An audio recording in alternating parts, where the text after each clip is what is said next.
खूबसूरत सा एक पल किस्सा बन जाता है, कब कौन जिंदगी का हिस्सा बन जाता है। खूब खास होते हैं वो लोग जिनसे कभी ना बिछड़ने वाला रिश्ता बन जाता है।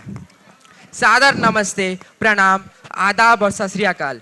A very good evening, ladies and gentlemen, and a very, very warm welcome to this auspicious day that brings together so many special people like you. I am Shubhang. I am Navya. And I am Siddhi. हमारे इस नाटक का नाम है case number 404। यह नाटक भावनात्मक और इस नाटक के द्वारा हमने आपको यह दिखाया है कि किस तरह भ्रष्टाचार का प्रभाव आम आदमी पर पड़ सकता है। यह नाटक सरकारी दफ्तर में होने वाले विषयों पर आधारित है। अगर आप में से किसी को भी यह नाटक देखकर बुरा लगे तो हम क्षमा चाहते हैं। यह नाटक समाज को लेकर गुदगुदी पैदा करेगा, लेकिन साथ ही साथ आपको आपके समाज के प्रति सोचने पर भी मजबूर करेगा। तो फिर देर किस बात की, आइए देखते हैं। सनशाइन वर्ल्डवाइड स्कूल प्रस्तुत करने जा रहे हैं। नाटक का नाम है case number 404। Case number 404। Case number 404।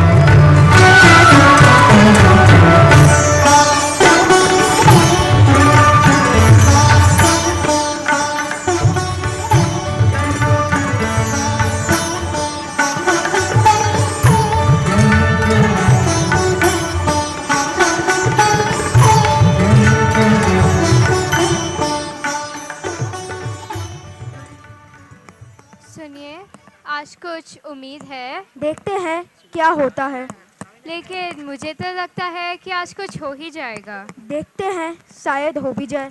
देखो, आज आप उनको सीधा सीधा पूछ लेना कि और कितने बार आपको ऑफिस के चक्कर काटने पड़ेंगे। आज तो बड़े बाबू ने बुलाया है, चलो मैं जाकर आता हूँ। क्या हुआ? माँ, मुझे और चावल चाहिए और से दाल चाहिए। लाती हूँ।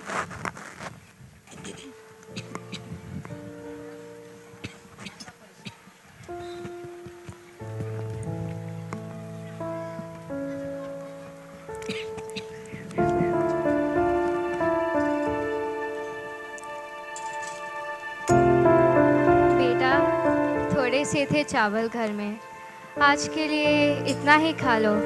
देखते हैं तुम्हारे पिताजी का काम हुआ तो शाम को जाकर दुकानदार के पास से ले आऊंगी।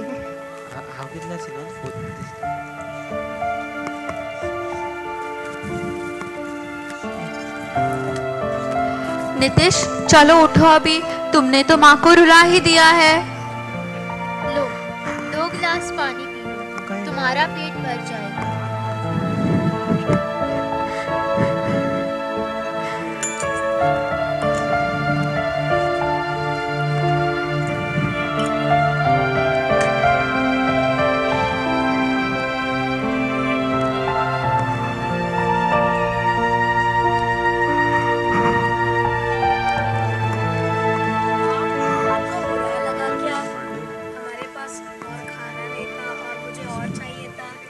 हाँ बेटा, मैं थोड़ा बहुत काम करके जो थोड़े बहुत पैसे मिलते हैं उससे गुजारा करती हूँ।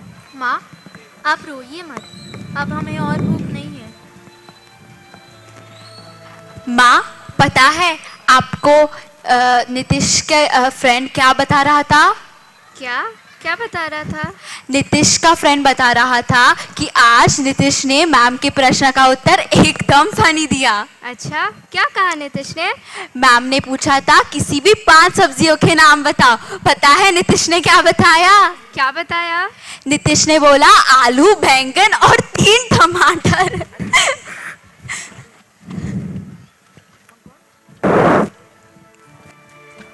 बेचारे ने सारी सब्जियां भी कहाँ देखी है जो ये सारी सब्जियों के नाम जानेगा।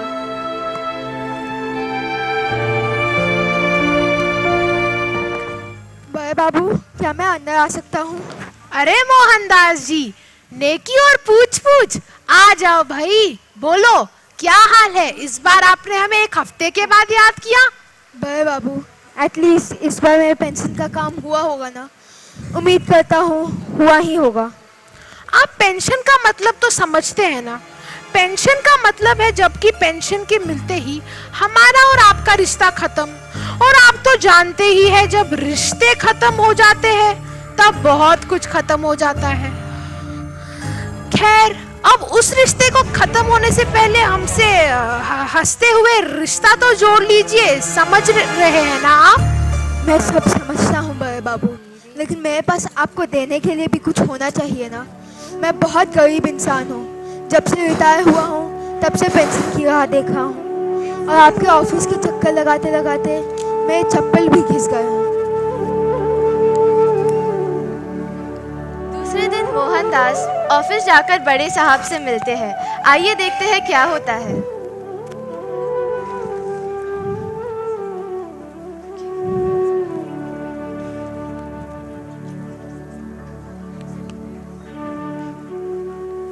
नमस्ते बड़े बाबू। नमस्ते, बैठो। बड़े बाबू, मैं गए 5 साल भागदौड़ कर रहा हूँ अपने पेंशन के लिए। नौकरी छूटने के बाद इसी पेंशन से मुझे गुजारा करना था। अब और कितने दिन लगेंगे? कैसा था सची? अरे मोहनदास जी, आप तो बिल्कुल बोले हो भाई। फाइल मेरे पास नीचे तक आएगी तभी तो मैं कुछ करूंगा ना। और आपको तो मालूम ही है कि फाइल नीचे तक आते आते पता नहीं रास्ते में कहाँ गुम जाती है। तो अब मैं क्या करूं बड़े बाबू? मेरे घर में खाने के लाले पड़ रहे हैं। मेरे बच्चे आधा पेट खाना खाते हैं और पानी पीकर सो जाते हैं। कभी कभार तो उन्हें पानी पीकर ही गुजारा करना पड़ता है। मोहनदास जी, इस फाइल पर वजन रखिए, वजन, तभी आपका काम होगा।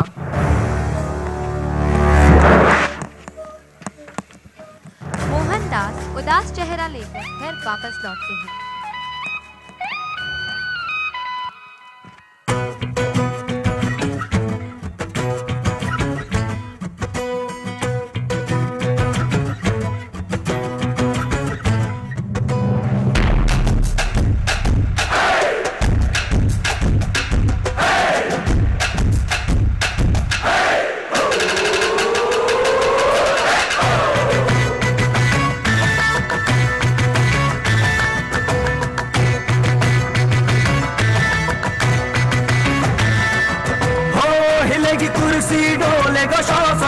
डग डग डग जनतारा, हिलेगी कुर्सी डोलेगा शासन, डग डग डग डग जनतारा। अब बात करेगी जनतारा, जाग उठी है जनतारा। बात करेगी जाग उठी, अब राज करेगी जनता हो। जनतारा, जनतारा, जनतारा, अब राज करेगी जनता।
मंत्री जी ने कलाई के प्रयोग से धन को तोड़ दिया है। बाउंड्री लाइन की तरफ यहाँ कोई फिक्र नहीं और जनता के देखते ही देखते स्विस बैंक में एक और खाता खुला। हमरे घोटाले से तोहरा घोटाला बड़ा कैसा रे? जी हाँ, सुपर घोटाले की चमकार ज्यादा सफेद।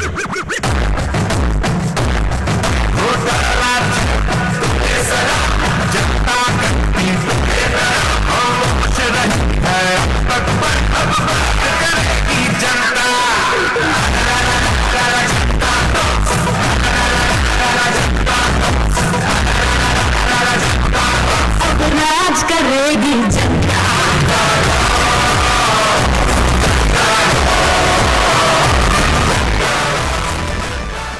देखा आपने पृथ्वी पर लोग जी रहे हैं।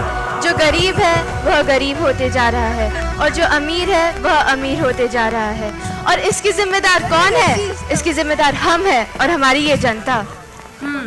सही कह रही हैं आप। पृथ्वी पर होने वाले दृश्य आप देखें, अब ये भी देखते हैं कि स्वर्ग में क्या हो रहा है। तो फिर चलो हमारे साथ। सावधान, होशियार। यमलोक के स्वामी महाराजा धीराज, धर्मधीराज पधार रहे हैं। महाराज की जय हो, महाराज की जय हो, महाराज की जय हो।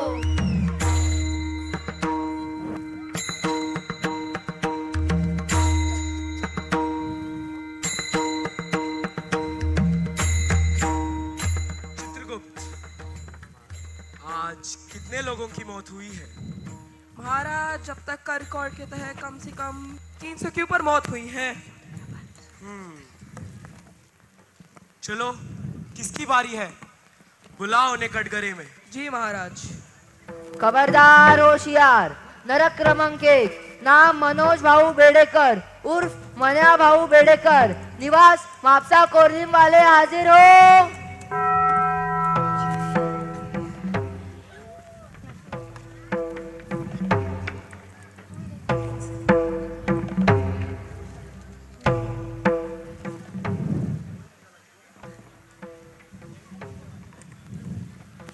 धर्मधीराज, जैसे कि आपको विदित है कि इस इंसान ने, जी हाँ, इस इंसान ने कई लोगों को ठगा है। लोगों को काम देने का वादा करके ये उनसे पैसे लेता था और जैसे ही पैसे हाथ में आ जाते ये अपना एड्रेस चेंज कर लेता था।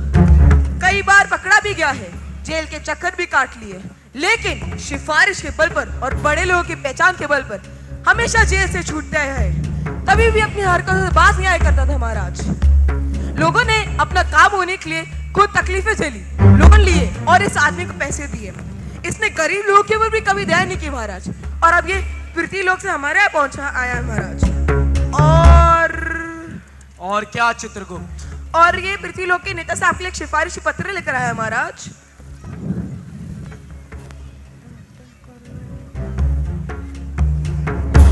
मनोज भाऊ, तुमने बहुत अपराध किए हैं, वह क्षमा योग्य नहीं है। इसीलिए नर्क का दंड दिया जाता है और नर्क का दंड तुम्हें 2 साल बाद मिलेगा। तब तक तुम भटकते रहना। और सुनो, यहाँ नेताओं की सिफारिश नहीं चलती, यहाँ सिर्फ और सिर्फ तुम्हारे कर्मों का हिसाब होता है। यह तो अन्याय है साहब। अपन 2 साल तक किधर जाएगा साहब? गलती तो सभी से होती है ना साहब। एकदम सच्ची बोलता है। ऐसा लफड़ा फिर कभी नहीं करूंगा साहब। आप तो मुझे समझने की कोशिश करो ना। पृथ्वी पर तो टीचर से लेकर माँ बाप तक सबने मुझे यही सुनाया है कि किसी काम का नहीं हूँ, ऐसे ही आवारागर्दी करता फिरूंगा। मुझे समझने का, मुझे जानने का किसी ने भी प्रयास नहीं किया। स्कूल के टीचर्स भी अच्छे पढ़ने वाले बच्चों का ही साथ देते थे। मेरी तरफ ना स्कूल में ना घर में किसी ने ध्यान दिया। हाँ, पर एक बात सच थी साहब, मैं पढ़ाई में अव्वल नहीं था, पर मेरी चित्रकारी बहुत अच्छी थी। पर उसका भी किसी ने सम्मान नहीं किया, किसी ने तारीफ नहीं की। बस यही कहा, किसी काम का नहीं हूँ, कुछ नहीं बन पाऊंगा। और आज अगर मैं इस मुकाम पे हूँ तो सिर्फ और सिर्फ इस एजुकेशन की सिस्टम की वजह से। पर साहब, अब जाकर ये नई एजुकेशन पॉलिसी बन गई है जहाँ पर बच्चों के स्किल को डेवलप किया जाता है। पर अब ये मेरे किसी काम की नहीं साहब। मैं भी एक अच्छा चित्रकार बन सकता था अगर मेरे स्किल को किसी ने जाना होता। टीचर से लेकर पेरेंट्स तक किसी ने मेरे स्किल को नहीं जाना। मैं हर साल ड्रॉप आउट होता गया साहब, मैं हर साल ड्रॉप आउट होता गया। एकदम सच्ची बोलता साहब, ऐसा लफड़ा फिर कभी नहीं करूँगा साहब। साहब साहब साहब। देखा चित्रगुप्त? बिल्कुल ठीक महाराज। इस आदमी को सजा अभी और इसी वक्त मिलनी चाहिए। पर उसकी बातें सुनने के बाद मुझे बुरा लगा। उसके साथ जो हुआ वो नहीं होना चाहिए था। पर गलत कर्म किए हैं तो उसकी सजा उसे मिलनी ही चाहिए। जी महाराज, आपने उचित निर्णय लिया है। भाई, यहाँ आकर तो तबीयत खुश हुई। ठीक कह रही हो बहन, अगर तुम सच्ची और नेक इंसान हो तो तुम्हें डरने की क्या बात। और धर्मराज का न्यायालय कितना साधा, तड़क और हटकर है वो तो आपको पता ही है। ना तो यहाँ एसी है और ना पंखा, और पृथ्वी पर तो पूछो ही मत हमारे टैक्स के पैसे कहाँ जाते हैं। हमें ही क्यों, सब जनता को पता है टैक्स के पैसे कहाँ जाते हैं। वाकई यहाँ पर तो पाप और पुण्य के आधार पर धर्मराज सही सही न्याय लेते हैं। तुम सही कह रही हो बहन, धर्मराज भी तो समाजवाद विचारधारा के समर्थक है ना, इसलिए यहाँ का समाजवाद देखकर दिल बहल हो गया। धरती पर तो ऐसी विचारधारा देखने को ही नहीं मिला।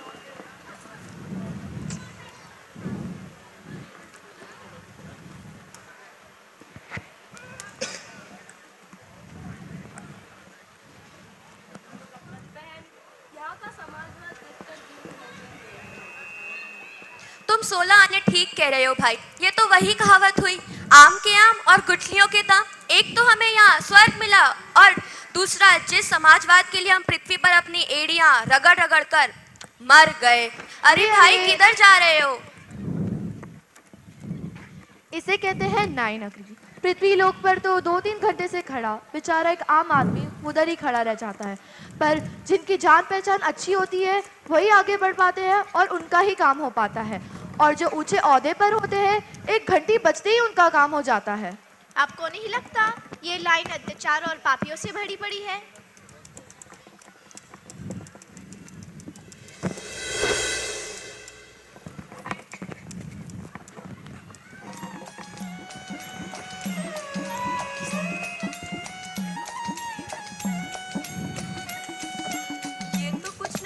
यहाँ पर ऐसी धुलाई होगी कि सारे पाप और अत्याचार धुलकर रह जाएंगे और हम ढूंढते रह जाएंगे। लाख कोशिश करने के बावजूद भी ये सासुरे अपने हरकतों से पास नहीं आएंगे।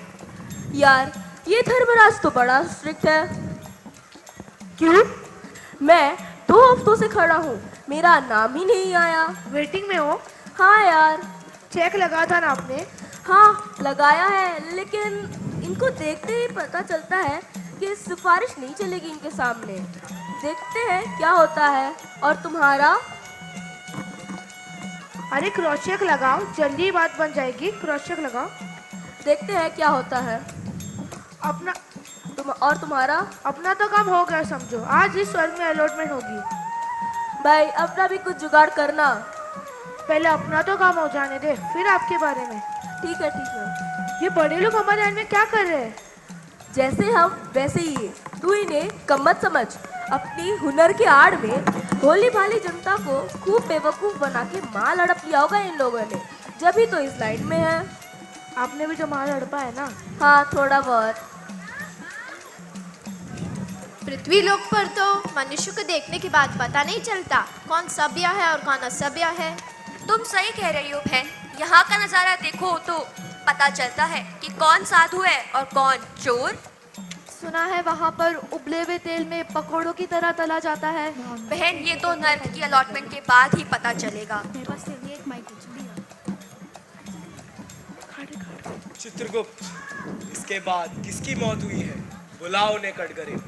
अभी बुलाता हूँ महाराज। खबरदार होशियार, नरक क्रमांक 2, नाम साहिल दयाल उर्फ सल्लू वास्को निवासी हाजिर हो।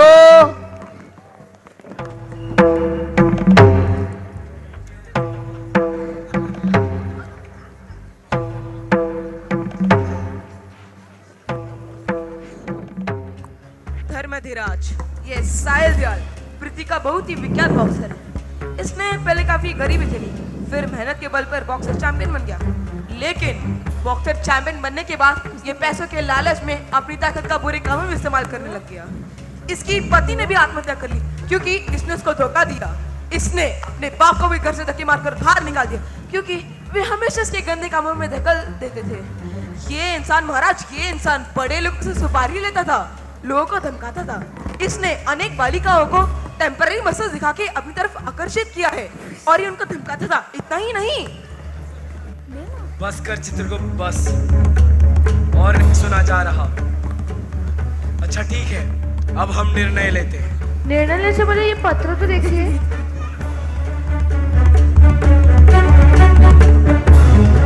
लो देख लिया, अब निर्णय ले। मेरा मतलब जो खोल के देखिए। साहिल, अपना मतलब जरा ढंग से बताया कीजिए। चित्रगुप्त, इस पत्र को खोलकर खुलासा किया जाए। जी महाराज। महाराज, ये तो सिफारिशी पत्र है। किसका? ये देवलोक से मेनका जी की तरफ से आया है पत्र। मेनका? मेनका जी का पत्र आया है? साहिल, यहाँ मेनका जी का पत्र नहीं चलेगा। ये विश्वामित्र की कुटिया नहीं, यह धर्मराज का न्यायालय है। नए ऑर्डर शीट पर नोट किया जाए टाइपराइटर। अपराधी की खामोशी यह सिद्ध करती है कि साहिल उर्फ सल्लू ने वो सारे गुनाह किए हैं जो चित्रगुप्त ने बयां किए हैं। अपराध सिद्ध हो जाने पर अपराधी को दंडित किया जाता है। Now go to next paragraph. सिपाहियों को ताकीद दी जाए कि इन पर कड़ी निगरानी रखें ताकि वे किसी भी प्रकार की दंड बैठक या वेट लिफ्टिंग ना कर सके, जिससे इनके टेम्पररी मसल्स वापस जुड़ ना पाए। महाराज, इनका प्लेस अलॉटमेंट कहाँ पर लिखूं? नरक में या घोर नरक में? नरक में नहीं, घोर नरक में। नरक और घोर नरक की सीट्स फुल है, हमें और सीट्स का इंतजाम करना होगा, जबकि स्वर्ग में सारी सीटें खाली पड़ी है। क्या करे, ये लोगों ने अपने कार्मिक अकाउंट इतने बढ़ा रखे हैं कि वह पाप के ऊपर घोर पाप करते जा रहे हैं।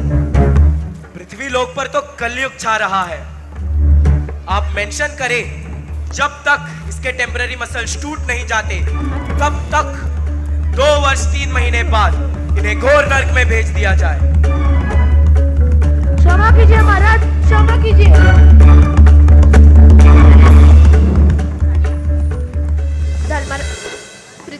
धर्मराज को देख के पता नहीं चलता। मैं तो समझती थी धर्मराज बड़े क्रूर है, लेकिन वह तो सच्चे धर्म के रास्ते पे चलते हैं। इनके नाई ने तो कमाल ही कर दिया। भगवान उम्र बढ़ाए ऐसे सच्चे धर्मराज की।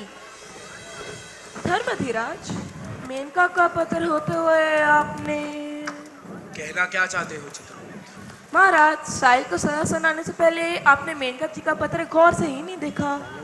हम मूर्ख नहीं है चित्रगुप्त।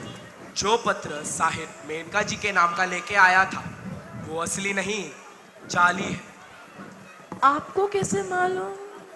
अरे जरा सोचो, पहली बात तो ये है कि उसका वहां पर तक अप्रोच ही नहीं है। मगर सर अगर मगर क्या होता है? जब मेनका जी को अपना कोई काम करवाना होता है, वह फोन खड़का देती है या स्वयं प्रकट हो जाती है। चित्रगुप्त, आज के लिए इतने ही केसेस काफी है। इन सब की कहानी सुनने के बाद मन बड़ा ही उदास हो रहा है। अगर ये चाहे तो पृथ्वी लोक को भी स्वर्ग बना सकते हैं, पर इनके कुकर्म के कारण पृथ्वी लोक पर कलयुग छा रहा है। आज के लिए इतने ही केसेस काफी है। अब हम एंटरटेनमेंट चाहते हैं। ठीक है महाराज, आज का नृत्य प्रस्तुत करें।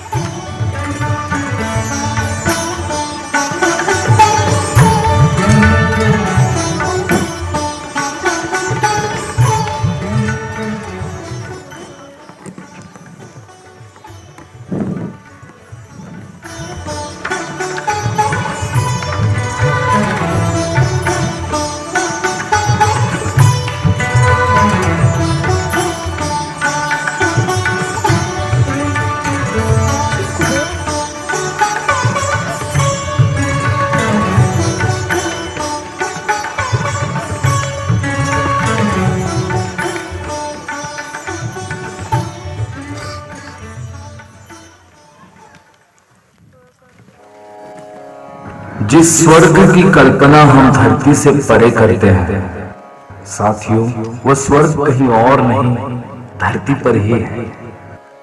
वो मोक्ष जिसकी कल्पना हम मृत्यु उपरांत करते हैं, वो कहीं और नहीं, इसी जीवन में ही है।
की रहने वाली हैं। इनका सच भाव एकदम सीधा साधा है। इनने कभी भी किसी दूसरे को अपशब्द नहीं दिया, हमेशा दूसरे के बारे में सोचती रहती हैं, खुद भूखी रहती हैं मगर दूसरों की मदद करती हैं। बेचारी दिन रात मेहनत करके अपना गुजारा करती है। भगवान पर इनकी आस्था बहुत ही है, हमेशा प्रार्थना में लगी रहती हैं। कभी भी किसी का दिल नहीं दुखाया सुशीला जी ने।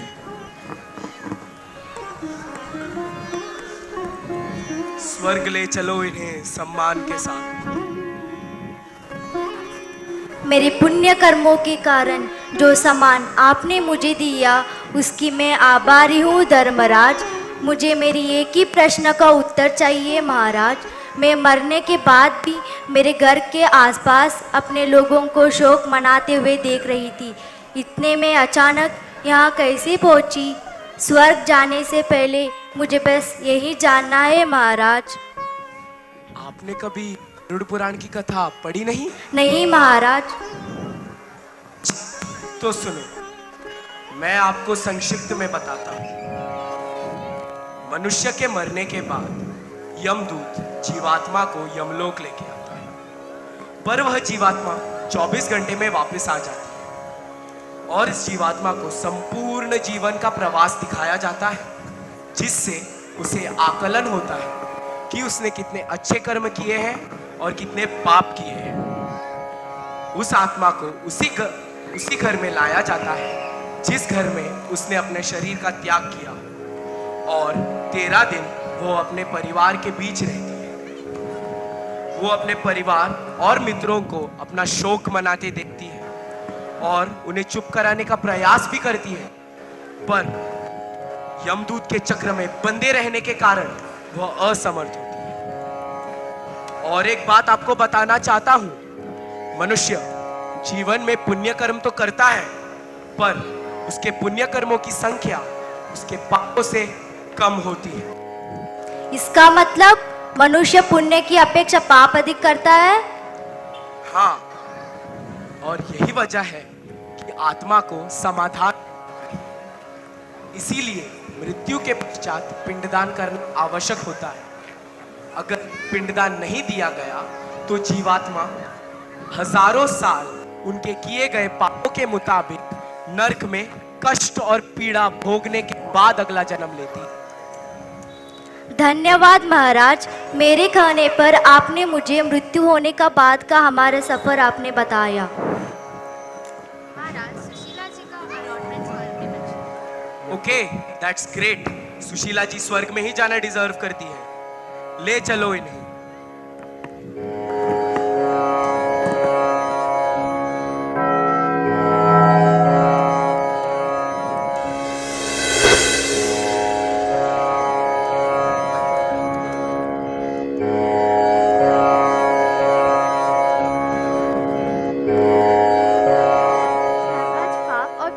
जांचते हुए ईमानदारी से न्याय ले रहे थे। अच्छा, वैसे तुम्हारा स्वर्गलोक का दर्शन कैसा था? स्वर्गलोक की दर्शन करके मन को शांति मिली, जहाँ सिर्फ कर्मों का हिसाब होता है और सिफारिश तो बिल्कुल नहीं चलती। अब तुम बताओ पृथ्वी पर क्या हाल है? उस बेचारे मोहनदास के पेंशन का काम हुआ या नहीं? अब तक रुका है बेचारे का काम। मोहनदास के दिन कार्यालय के चक्कर काटने और बड़े बड़े ऑफिसर्स को दरख्वास्त लिखने में गुजर गए, पर बेचारे का काम ही नहीं हो रहा है। वह अपनी पेंशन की रात देखते देखते बीमार भी पड़ गए, पर उन्होंने हिम्मत नहीं हारी। चलिए फिर मैं भी आपके साथ पृथ्वी लोक चलती हूँ, देखते हैं उस बेचारे मोहनदास के साथ क्या होता है।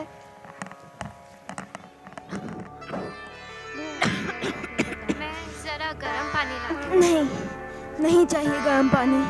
आप बैठो मेरे पास, देख लेना एक ना एक दिन हमारे पेंशन का काम जरूर होगा। भगवान पे भरोसा रखो। भगवान से तो विश्वास ही उठ गया है मेरा।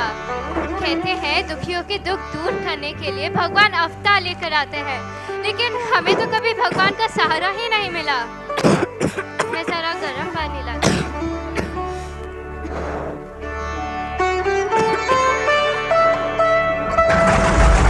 मोहनदास। कौन? मैं हूँ यमदूत, तुम्हारा काल। काल? मेरा काल? मेरे घर में तो टेलीफोन नहीं लगा। मेरा काल कहाँ से? तुम्हें कोई गलतफहमी हुई है भाई? हमें और गलतफहमी कभी नहीं। हम जहाँ भी जाते हैं सही समय और सही स्थान पर पहुँचते हैं। ये क्या बकवास है? ये बेवक्त पे आना और ऊपर से डिस्टरबेंस हमें कतई पसंद नहीं। तुम्हें पसंद हो या ना पसंद, इससे मुझे कोई फर्क नहीं पड़ता। जिसका यहाँ समय पूरा हो जाता है उसे मैं उठाकर यमलोक ले जाता हूँ। तुम्हें क्या चाहिए? यूँ मुझे घूर घूर कर क्यों देख रहे हो? अब बोलते क्यों नहीं? तुम्हारा प्राण यानी तुम्हारी जान। जो चाहिए जल्दी ले जाओ, जिससे मुझे डिस्टरबेंस ना हो और मैं अपने बड़े बाबू को दरखास्त लिख सकूं। ये तो सही में बुद्धू है। इसे अपने मौत का एहसास नहीं, लेकिन यमलोक का कानून है कि मैं किसी भी जीवात्मा को मौत का एहसास दिलाकर ही यमलोक ले जाऊं। मोहनदास, दरखास्त लिखना बंद करो। मगर क्यों? क्योंकि तुम्हारा समय अभी पूरा हो चुका है। ना ना भाई, ऐसा जुल्म मत करो। तुम नहीं, ये तो प्रकृति का नियम है। मुझे ये नियम मंजूर नहीं। इससे मुझे कोई फर्क नहीं पड़ता। अब मरने के लिए तैयार हो जाओ।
पूछे दिल कहाँ है, राहें सी दिल की मंजिल भी नहीं, ढूंढो मुझे अब मैं रहता हूँ वहीं, दिल है कहीं और धड़कन है कहीं, सांसें हैं मगर क्यों जिंदा मैं नहीं।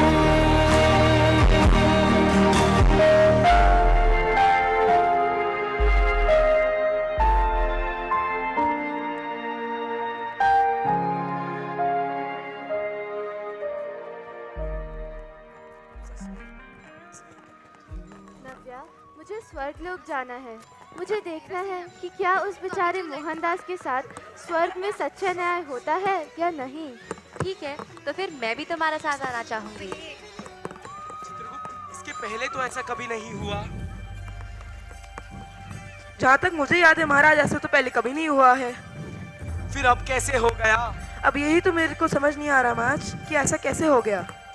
तुम तो जानते हो हम अनंत काल से लेके असंख्य पृथ्वीवासियों को उनके स्वर्ग और नर्क में सीट्स अलॉट करते आए हैं। इससे पहले कभी उनके कार्मिक अकाउंट पर कभी कोई गड़बड़ी नहीं हुई, फिर अब कैसे हो गई?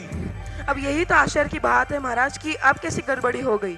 आश्चर्य की नहीं, घोर आश्चर्य की बात है। एक मिनट महाराज, मैं फिर से फाइल चेक करता हूँ। एक बार नहीं चित्रगुप्त, बार बार चेक करो, पर कुछ तो करो चित्रगुप्त। महाराज, रिकॉर्ड तो एकदम दुरुस्त है। रिकॉर्ड के मुताबिक मोहनदास की आत्मा ने 5 दिन पहले देह त्याग दे दिया था और हमारे यमदूत मोहनदास की आत्मा को पृथ्वीलोक से यमलोक लेके रवाना भी हुए थे। जब रवाना हुआ था तो पहुंचे कैसे नहीं? यही तो आश्चर्य की बात है महाराज। कहाँ रह गया ये चित्रगुप्त? ये लो, नाम लिया और शैतान हाजिर। महाराज की जय हो। क्षमा करे महाराज, मुझे आने में थोड़ा विलंब हो गया। थोड़ा विलंब? अरे घोर विलंब, घोर। कहाँ था तू? तेरे लिए हम कितने परेशान थे, इधर उधर खबरें भी भिजवाई, मैंने कितने फोन किए। कहाँ था तू? और वो मोहनदास की आत्मा कहाँ है? क्षमा करे महाराज, इस दास पे दया करे दया निधान।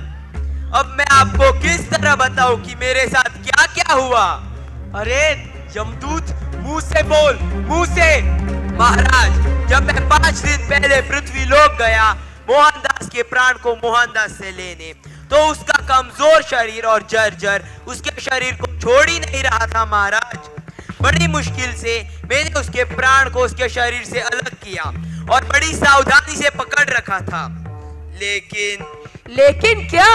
साफ साफ बता महाराज। जैसे ही मैं गांव के बाहर निकला और जैसे ही मैं वायु तरंग पर चढ़ा महाराज, उसी समय, ठीक उसी समय महाराज, न जाने कैसे मेरे हाथ से मोहनदास के प्राण फिसलकर न जाने कहा आय पाय शाय गायब हो गया महाराज। अरे मूर्ख, तूने उसकी आत्मा को ऐसे कैसे ढीला छोड़ दिया?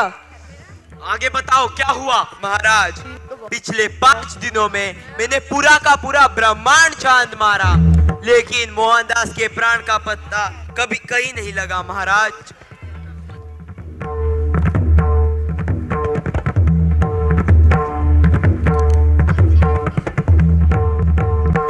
अरे मूर्ख, तेरी जवानी बीत गई आत्माओं को लाते लाते, फिर भी एक मामूली बूढ़े आदमी की आत्मा ने तुझे चकमा दे दिया। वाह वाह चित्रगुप्त, ये है फिश एंड कमांडो। क्षमा करे महाराज, मेरी सावधानी में कोई कमी नहीं थी। अपने इन दक्ष हाथों से बड़े बड़े बिल्डर, स्मगलर, यहाँ तक कि वकीलों को तक नहीं छोड़ा महाराज। इस बार तो कमाल हो गया, इंद्रजाल हो गया, माया जाल हो गया। आहा, इंद्रजाल हो गया, माया जाल हो गया, बकरे की खाल हो गया, या तेरी धोती फाड़ के रुमाल हो गया। अरे मूर्ख, ये तो मेरे जी का जंजाल हो गया। क्षमा महाराज।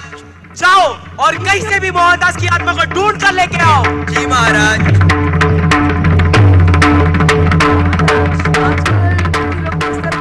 बड़े जोर से बढ़ रहा है। किस तरह का व्यापार?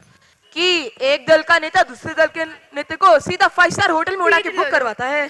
अच्छा, पूछते भी नहीं? मुझे तो ऐसा अंदेशा लगता है कि कहीं किसी विरोधी ने मोहनदास के मरने के बाद उसकी दूर चेक करने के लिए उसको उड़ा तो नहीं दिया। अरे चित्रगुप्त, तेरे रिटायर होने के दिन नजदीक आ रहे हैं। मोहनदास किसी राजनीतिक दल तो क्या, किसी यूनियन का भी लीडर नहीं था। सॉरी मार्च। अरे जरा सोचो, मोहनदास जैसा गरीब दयनीय व्यक्ति से किसी को क्या लेना देना। नारायण नारायण, लगता है मुनिवर नारायण नारायण, नारायण नारायण। आइए आइए मुनिवर, आसन ग्रहण कीजिए। अर्थात ये सिफारिश यहाँ से हटाई तभी हम बैठेंगे ना? अभी हटवा दिए। मेरा गला खराब हो जाएगा, मेरा टेडेक्स भी है।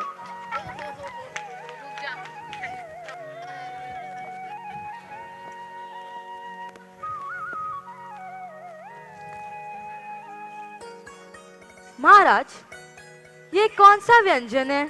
मुनिवर, ये पान मसाला है। बड़ा स्वादिष्ट है। ये आपने यही बनाया है क्या? नहीं नहीं मुनिवर, ये तो पृथ्वीलोक का प्रोडक्ट है। वाह, पृथ्वीलोक का प्रोडक्ट, अर्थात इंपोर्टेड है। अरे अरे मुनिवर, इसे ज्यादा मत खाइए। क्यों? पृथ्वी पर इसे खाकर मरने वालों की संख्या दिन ब दिन बढ़ती जा रही है। तो धर्मराज, आपने हमें क्यों खिलाया? मुनिवर, ये टाइपिस्ट की गलती है। ये इन्हें कुछ दिन पहले ही अपॉइंट किया था। ओह, तो ये टाइपिस्ट से गलती हुई है। चलो कोई बात नहीं। पर धर्मराज, आपको तो ज्ञात है ना, मेरे शरीर पर किसी भी विष का प्रभाव नहीं पड़ता। पर धर्मराज, मुझे ये बताओ, ये पदार्थ स्वर्गलोक में कैसे पहुंचा? मुनिवर, कुछ दिन पहले एक आदमी ने स्वर्ग में सीट बुक कराने के लिए ये प्रोडक्ट हमारे पास भेजा था। ये तो सरासर गलत है धर्मराज। माफ करें मुनिवर। चलो ठीक है, कोई बात नहीं। चल तो है ना? कुशल मंगल कहाँ मुनिवर? लगता है कि तुम कोई विशेष समस्या में उलझे हुए हो। पिछले दिनों में जो नरकलोक में समस्या थी, वो हल हुई क्या? अरे मुनिवर, वो समस्या तो कब की ही हल हो गई। पिछले साल हमारे पास बड़े बड़े कलाकार आए थे, जिन्होंने पृथ्वीलोक पर बड़े बड़े चमत्कार किए थे, जिनमें इंजीनियर, एडवोकेट, स्मगलर जैसे बड़े बड़े कलाकार थे, जिन्होंने पृथ्वीलोक पर ढेर सारे लोगों को ठगा है। इनको तो हमने ठिकाने लगा दिया था, पर अब हमारे सामने एक नई समस्या आ खड़ी है। मेरा भी है। ऐसी कौन सी समस्या आ गई, जरा हमें भी तो बताओ। मुनिवर, मोहनदास नामक व्यक्ति की 5 दिन पहले मृत्यु हो गई थी। उसकी आत्मा को लाने यमदूत भी भेजा गया था। यमदूत ने उसकी आत्मा को काबू भी कर लिया, पर रास्ते में मोहनदास की आत्मा ने यमदूत को चकमा दे दिया और भाग निकली। मुनिवर, अगर ऐसा ही सिलसिला चलता रहा तो पुनर्जन्म और जन्म मृत्यु का तो सारा ही बैलेंस बिगड़ जाएगा। ही उस व्यक्ति पर कोई टैक्स वगैरह तो नहीं था, जैसे कि इनकम टैक्स लगाया हो और इनकम टैक्स वाले लोगों ने उसको रोक लिया हो? उनकी इनकम होती तो टैक्स होता ना। वो तो एक मामूली सरकारी कर्मचारी थे जो अपनी पूरी जिंदगी गरीबी से जूझते आए हैं। कृपया मुनिवर, कृपया हमारी मदद करें। ओह, तो ये बात है। मामला बड़ा ही दिलचस्प है। चित्रगुप्त, ऐसा कीजिए, मुझे उस व्यक्ति का नाम, निवास का पता दीजिए। हम उसे ढूंढने पृथ्वीलोक चलेंगे।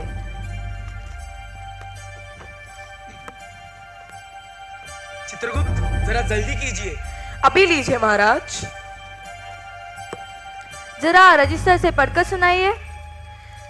जी हाँ, नाम मोहनदास बेड़कर, पता मापसा मच्छी मार्केट के पीछे एक मकान परिवार के साथ रहता था।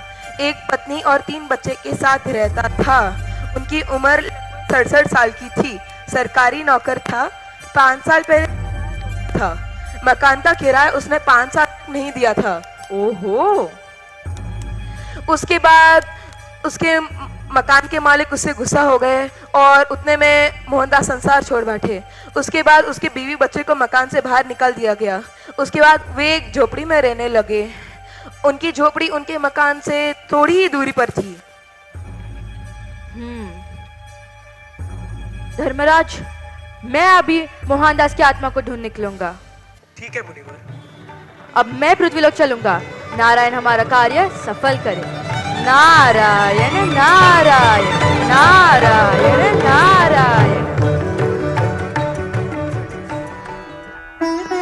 नारायण नारायण नारायण नारायण। कौन आप भिक्षुक हो? पर मुझे माफ़ करना, आपको देने के लिए मेरे पास कुछ भी नहीं है। अगर छुटकू के बापू यहाँ होते तो आज ये दिन देखना ही नहीं पड़ता। माता, रो मत। ये मोहनदास का घर है ना? हाँ। मैं मोहनदास के बारे में कुछ पूछने आया था। मैं तो प्रभु का सेवक हूँ। नारायण नारायण। दिया, अरे ओ दिया, जरा चादर लाकर यहाँ डाल दे।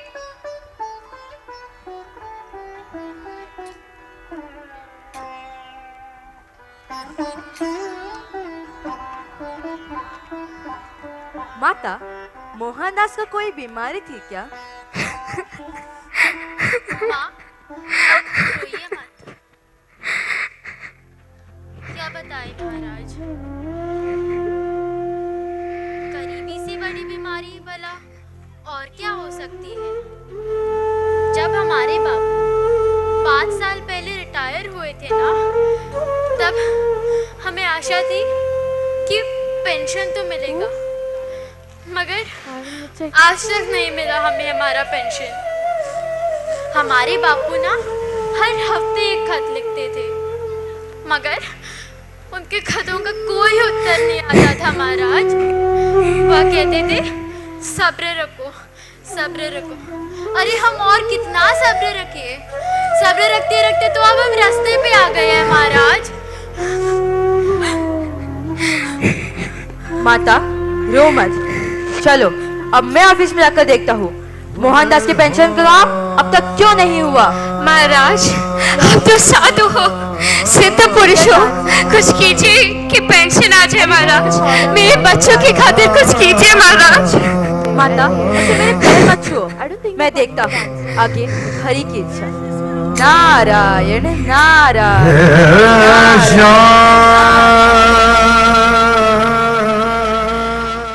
नारायण नारायण।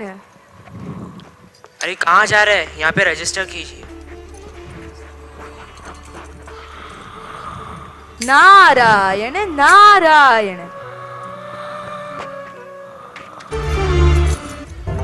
कौन है तुम? अरे, मुझे मोहनदास के पेंशन के बारे में कुछ बात करनी थी। कौन से मोहनदास की बात कर रहे हैं आप? अरे वही जो हर हफ्ते अपनी हाजिरी लगा देता था पेंशन के लिए। बड़ा ही गरीब आदमी था वह। उसके पेंशन का काम होता तो उसका भला हो जाता। अब मोहनदास भी नहीं रहा, उसके पेंशन का काम जल्दी निपटाइए ना। अच्छा अच्छा, तो ये बोलो ना कि केस नंबर 404 वाली फाइल।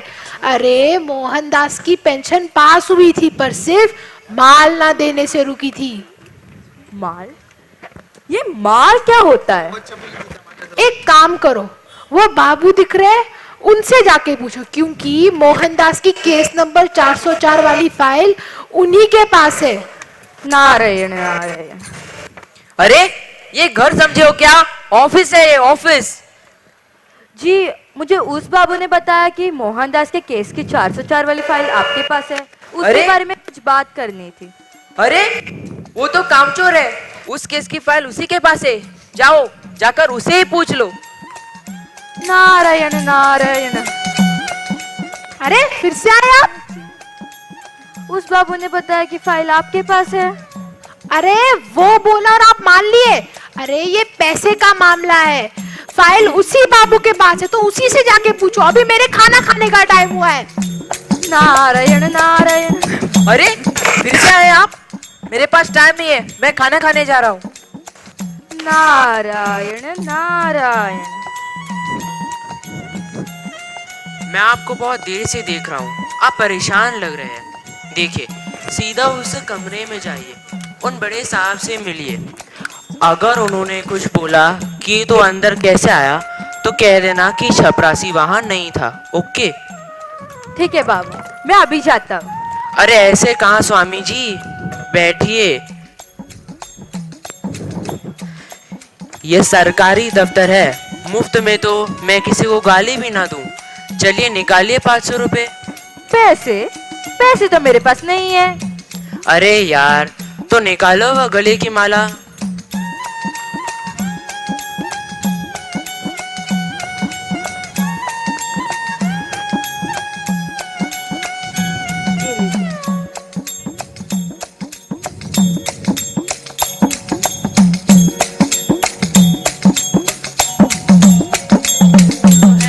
हाँ हाँ बिल्कुल असली है।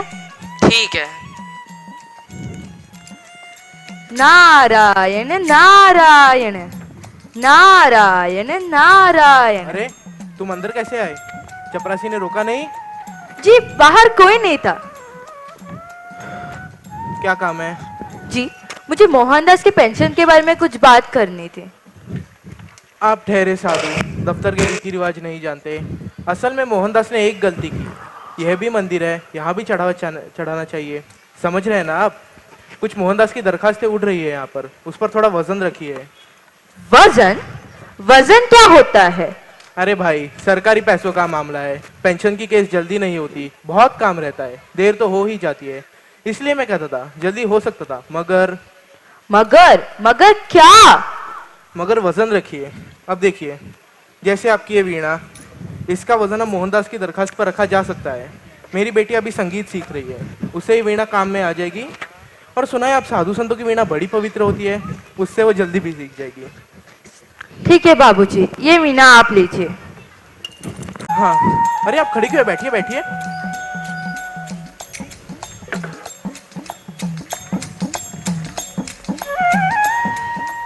हाँ तो आप क्या कह रहे थे? केस नंबर 404 की फाइल जरा सुनो। वो केस नंबर 404 की फाइल लाना। जी साहब, लाया।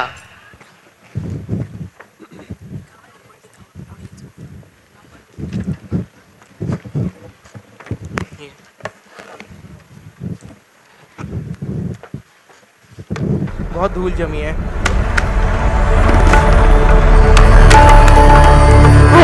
मेरे पेंशन का काम हो गया क्या? बहुत दिनों बाद किसी ने मेरी फाइल खोली है। कौन? तो मोहनदास की आत्मा? और इस फाइल में क्यों मोहनदास? नहीं, मैं मोहनदास की आत्मा नहीं, मैं केस नंबर 404 हूँ। मेरा नाम अब मिट चुका है। मोहनदास, मैं नारद हूँ, तुम्हें स्वर्ग लेने आया हूँ। स्वर्गलोक में सब तुम्हारा इंतजार कर रहे हैं। स्वर्ग? कैसा स्वर्ग? मेरा स्वर्ग नर्क सब इस फाइल में है। जब तक जी चाहा पैसा कमा के अपने बीवी और बच्चों को पालता रहा, फिर खुद मरने की नौबत आ गई। ऑफिस के इतने चक्कर काट लिए कि एरिया घिस गई। अब बची है तो सिर्फ और सिर्फ ये आत्मा। तो ना तो मैं ये फाइल छोड़ सकता हूँ और ना ही ये फाइल मुझे। यही हाल पूरे देश का है। ना ही ये देश भ्रष्टाचार छोड़ सकता है और ना ही भ्रष्टाचार देश को।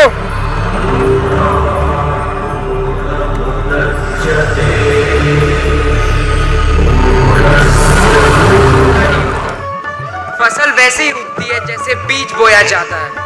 दूसरों को दुख देकर हमें कभी सुख नहीं मिल सकता, हमेशा दुख ही मिलता है। इसलिए अच्छे कर्म करो, अच्छा सोचो, ताकि हमें अच्छा फल मिले। अब मैं सारे पात्रों को स्टेज पे बुलाना चाहता हूँ।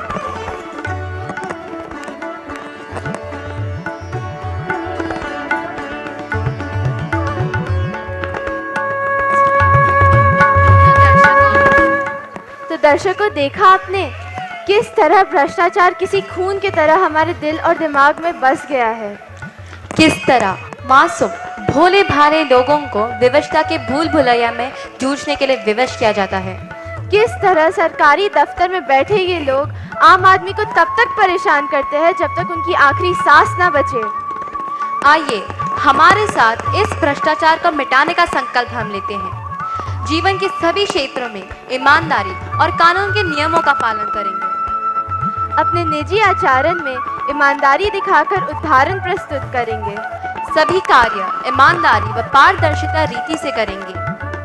भ्रष्टाचार की किसी भी रिपोर्ट को उचित एजेंसी को देंगे। आप सबका धन्यवाद हमारा ये नाटक देखने के लिए।